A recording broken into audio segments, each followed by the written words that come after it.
WW voltando do intervalo e a gente se dedica agora à guerra em Gaza. No quinto dia de trégua em Gaza, o Hamas libertou 12 reféns, Israel soltou 30 palestinos. Confira. Ditsa Heyman, de 84 anos, é a refém mais velha entre as 10 israelenses soltas, a maioria de idosos. Havia apenas uma menor de idade, de 17 anos. Em troca, Israel libertou 30 prisioneiros, 15 mulheres e 15 adolescentes.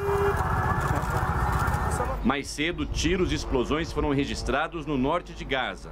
Israel diz que tanques foram atacados por combatentes e revidaram. Alguns soldados tiveram ferimentos leves. O Hamas nega a autoria. O incidente não comprometeu o cessar-fogo, que hoje entrou no primeiro dos 2 dias de extensão, e a pressão para que continue assim aumenta. O diretor do FBI, William J. Burns, viajou a Doha nesta terça-feira para se reunir com os governos do Catar, Egito e Israel.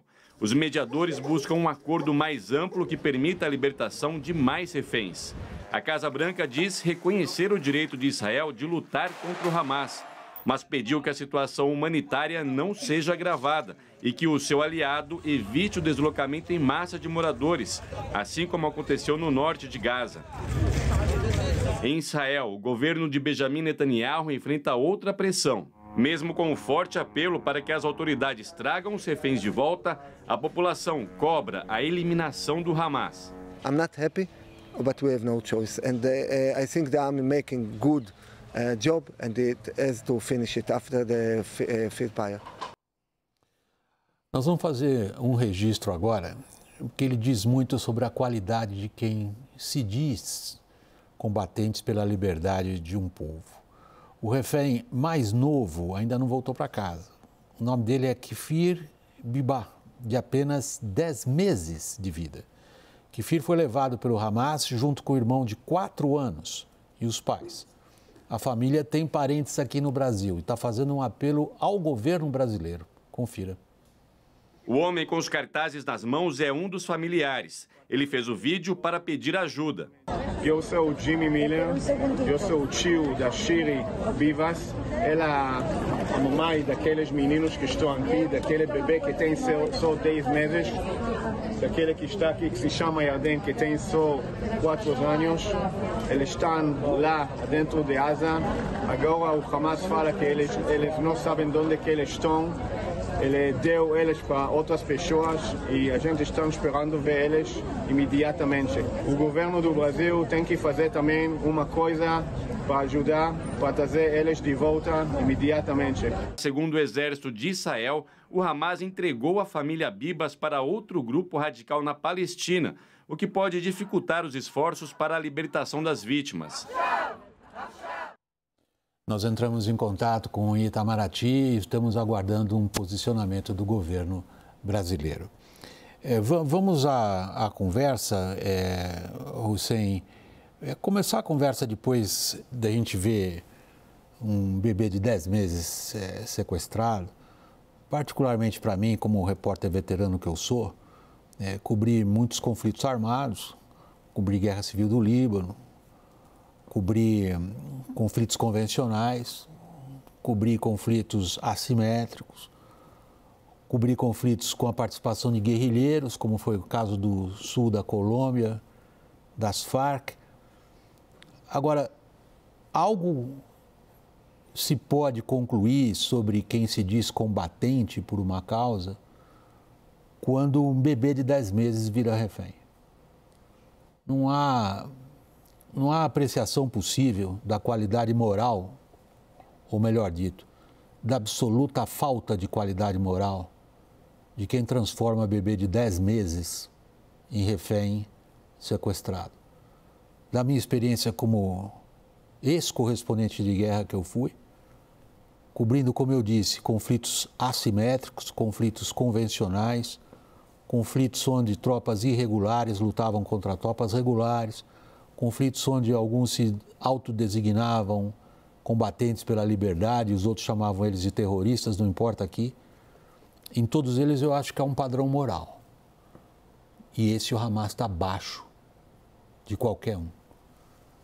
Agora, do ponto de vista do que está acontecendo lá, nesse momento, Hussein, o prosseguimento da trégua parece, no momento, interessar ambos os lados. Em que momento que esse cálculo muda? William, é muito triste ver, e até me faltam palavras para descrever o sequestro de um bebê. Eu sou pai, tenho 4 filhos. Isso é inaceitável, isso é abjeto. Eu acho que isso aí é inqualificável dentro de qualquer dicionário, em qualquer lugar do mundo, sob qualquer ótica do direito, os direitos humanos. Eu acho isso abjeto, condenável e não reflete a causa nenhuma, não reflete a humanismo nenhum, não representa nada. Isso é uma coisa de bandido, coisa de gente sem coração, sem moral, sem ética, sem religião, sem respeito à vida e sem compromisso, inclusive, com o seu povo, porque isso depõe contra o seu povo e contra a sua própria família. Isso é inaceitável, entendeu? Dito isso,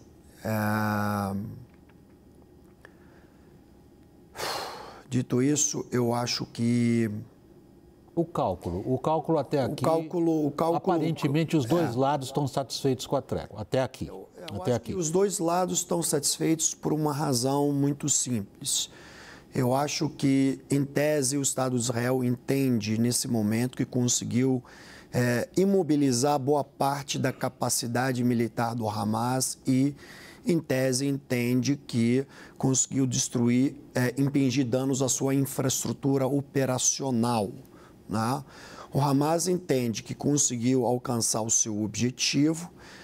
O seu objetivo era o quê? Forçar mudança no status quo, coisa que eu já disse aqui anteriormente, que essa mudança no status quo chamar a atenção das principais potências regionais e mundiais para o problema e forçar uma negociação. O que é o ganho do Hamas?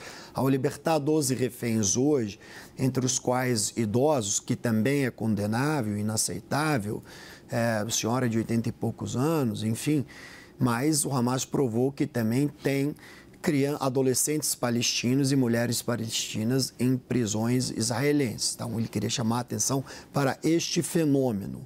Então, para eles, o objetivo foi alcançado, ainda que tenha custado a vida de 10, 12 mil, 13 mil palestinos civis, entre os quais 4 mil crianças, 3 mil mulheres, etc.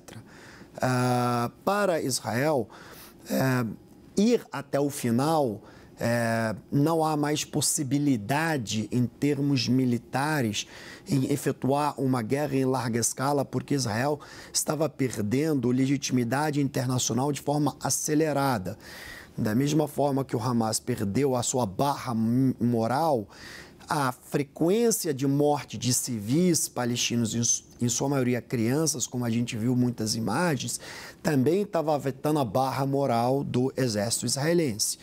Isso significa que chegou a um ponto que também a vida dos reféns já estaria em alto risco, razão pela qual se estabeleceu essa trégua para iniciar uma negociação conveniente para ambos os lados. Ambos declararão vitória, cada um ao seu modo e conforme seu interesse. Deixa eu colocar o Caio agora, nesse minuto que nos resta agora nesse segmento ainda, Caio, em função do que se impõe à diplomacia brasileira agora, a evolução no sentido de transcurso na linha do tempo dos acontecimentos em Gaza.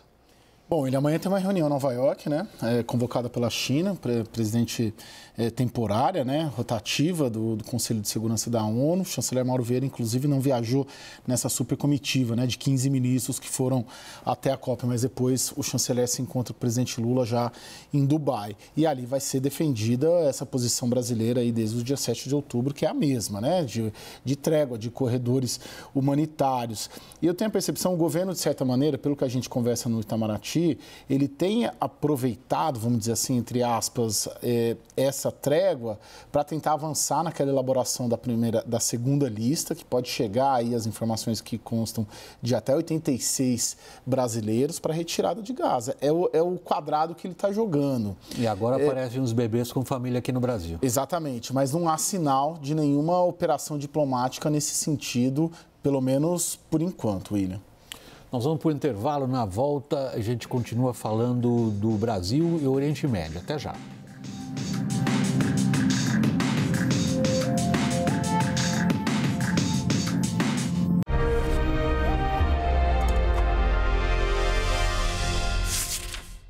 Voltando do intervalo, a caminho da COP28 em Abu Dhabi, o presidente brasileiro parou na Arábia Saudita hoje, se encontrou com o príncipe herdeiro. Ou como as pessoas preferem designar, ou como líder de uma monarquia absolutista que está ocupando manchetes internacionais por conta do trato dispensado a jornalistas que lhes foram críticos. Mas não é essa a questão agora, Hussein. A questão é a seguinte: tanto já o governo Bolsonaro como agora o Lula tem um empenho muito grande em estabelecer laços, particularmente com a Arábia Saudita. O que a gente quer da Arábia Saudita, afinal?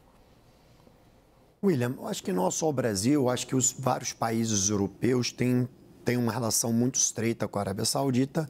O próprio príncipe herdeiro, Mohammed bin Salman, teve em Londres uma grande recepção, em Paris uma grande recepção. O presidente Biden, logo no início do seu mandato, ele escreveu um artigo no Washington Post falando da importante visita que ele estaria fazendo naquele momento a Riad, capital da Arábia Saudita.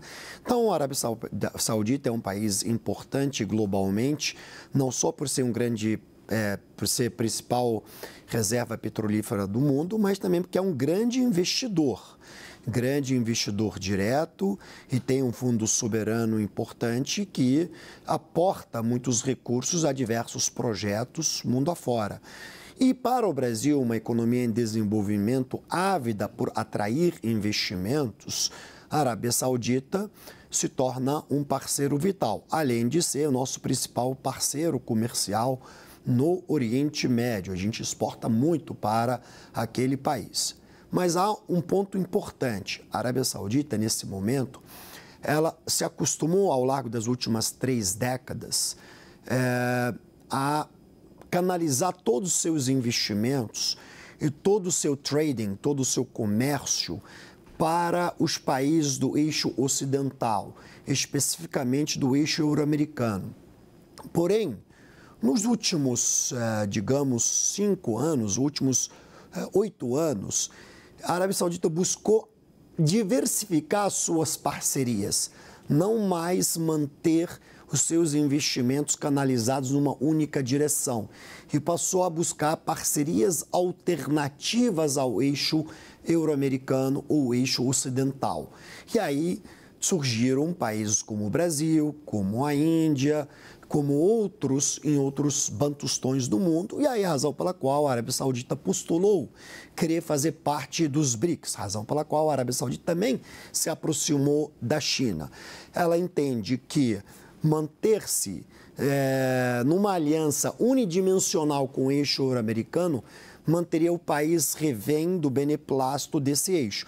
Ela diversificando, ela teria alternativas que garantiriam a ela maior segurança geopolítica.